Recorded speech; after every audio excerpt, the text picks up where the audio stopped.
U svakom domu toalet papir je jedna od stvari koje uvek ima, ali stručnjaci upozoravaju da to nije najzdravija opcija. Po rečima stručnjaka, klasični toalet papir ne briše zadnjicu u potpunosti, već ostavljene čistoće koje mogu da uzrokuju brojne infekcije, a može da dovede do oštećenja tkiva i kože.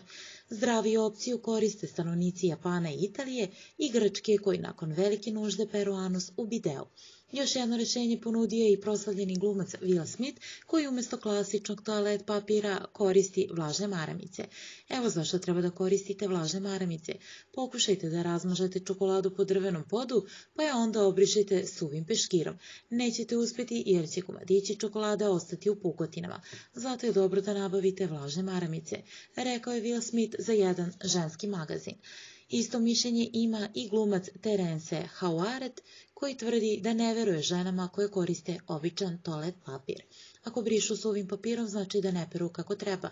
To je jednostavno nečista navika. Kada dođem do neke žene i primetim da ima samo suvi toalet papir, upozorim je na sve probleme koji mogu da se dese, kaže on.